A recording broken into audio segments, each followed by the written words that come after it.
جول.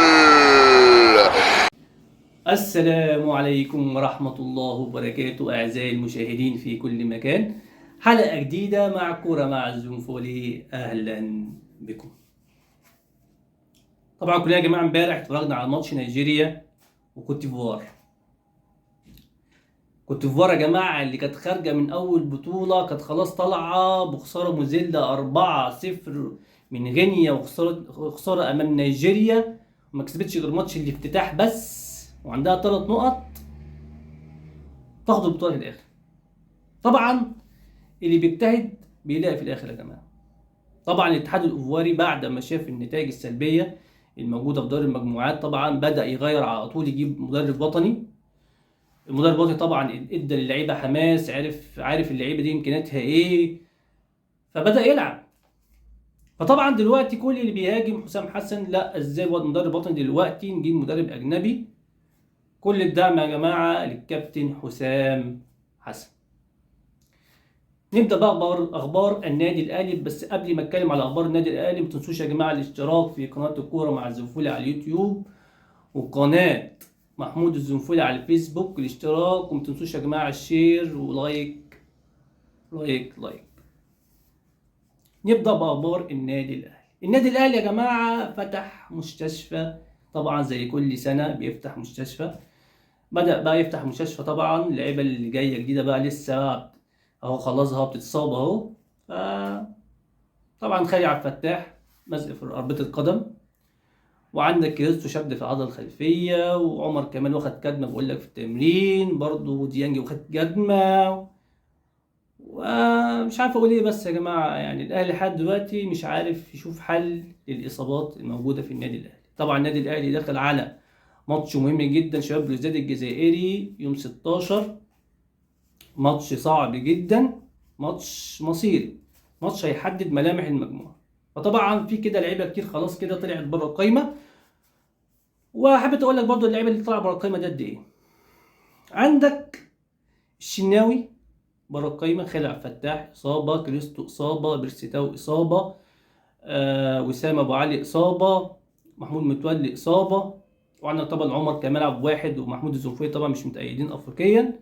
فانت عندك 8 9 لعيبه بره القايمه في ماتش مهم زي ده. ربنا يوفق ان شاء الله النادي الاهلي في الماتش ان شاء الله، ويكسب المباراه ويصعد اول المجموعه. انا بقول لك برضو على ممكن يبقى التشكيل المتوقع للمباراه شباب بلوزداد الجزائري. اقول لك ان شاء الله التشكيل بتاعهم، ان شاء الله التشكيل مكون من حراسة المرمى شوبير، طبعا شوبير خلاص بقى الحارس الاساسي للنادي الاهلي. شوبير حراسة المرمى. عندك ياسر ابراهيم، محمد منعم، محمد هاني باك يمين، علي معلول باك شمال، عندك امام عاشور ومروان عطية، ولسه في كلام بين ديانج وقفشه مين يبدأ المباراة تقريبا، بس نسبة كبيرة ممكن ديانج يلعب المباراة. عندك ناحية الهاف الشمال حسين الشحات، عندك الهاف اليمين لسه في كلام برضه بين محمد طاهر او كريم فؤاد، برضه لسه هنشوف مين اللي يبدا، وبرضه بس بنسبه كبيره برضه محمد طاهر ممكن يبدا المباراه. مهاجم موديتس طبعا عشان متالق في المطوشه اللي فاتت على حساب كهربا، وكهربا ممكن يلعب الشوط الثاني، ورضا السين برضه ممكن يبدا برضه الشوط الثاني.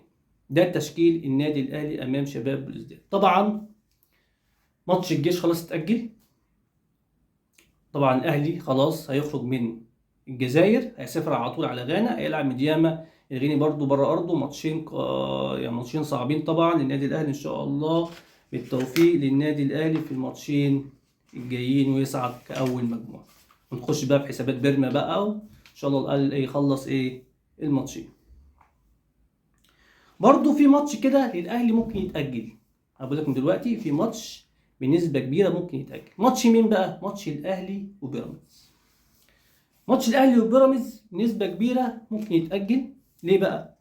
بيراميدز هيلعب يوم 24، طبعا ماتش الأهلي وبيراميدز يوم 27، فبيراميدز هيلعب يوم 24 مع مازيمبي بره، فطبعا بين 24 و27 طبعا هيقول لك زي الأهلي بالظبط فرق 3 أيام، أنا عايز بقى 4 أيام. فطبعا اكيد هيأجل الماتش. برضه بيراميدز ممكن يلعب 1-3 برضه، هيلعب بعديها ب1-3 برضه في بطولة برضه الأفريقية. طب ماتش بيراميدز والأهلي بنسبة كبيرة هيتأجل. نيجي بقى للزمالك. الزمالك خلاص يا جماعة بيستعد بكل قوة طبعا للدوري. هيلعب يوم 19/2 مع الإسماعيلي الساعة 7 في إسماعيلية. ماتش قوي جدا طبعا بين الزمالك. طبعا الزمالك والإسماعيلي طبعا بيبقى ماتش قمة. في إسماعيلية بتبقى ماتش بيبقى قوي. الزمالك بيستعد بقوة لماتش الإسماعيلي.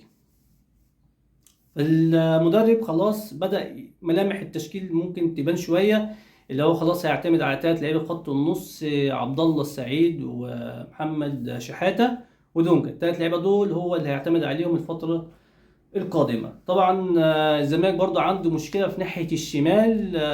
أحمد فتوح طبعا مصاب ويقعد شهرين كده ولا حاجة. فالزمالك بيسرع في الإصابة بتاعت فتوح، يسرع يعني اللي هو يرجعه بسرعة عشان ماتش الأهلي. طبعا مش الماتش الجاي، مش الماتش الجاي، الماتش الأهلي اللي هو نهائي كأس مصر اللي هو يوم 8/3. الزمالك طبعا هيلعب مع الاهلي في نهائي كاس مصر، فالزمالك بيجهز احمد فتوح للماتش بتاع الاهلي. برضو في اصابه لسه سامعها النهارده في نادي الزمالك، برضو باصابه زياد كمال بشد في العضله الخلفيه. وبالك برضو في التمرين بيبقى فيه ثنائيات حلوه كده بين عبد الله السعيد وزيزو. طبعا الزمالك بصوبه الجديد طبعا. الناس طبعا جمهور الزمالك كله مستني الزمالك طبعا يشوفوا طبعا باللعيبه الجديده هيلعب ازاي، التشكيل هيبقى عامل ازاي. وطبعا توفيق النادي الاهلي ونادي الزمالك في البطولات الافريقيه. خلصت اخبارنا يا جماعه. ما تنسوش الاشتراك في قناه الكوره مع الزنفولي وقناه محمود الزنفولي على الفيسبوك. شير يا جماعه على قد ما تقدروا للفيديو بتاعي. والسلام عليكم ورحمه الله وبركاته.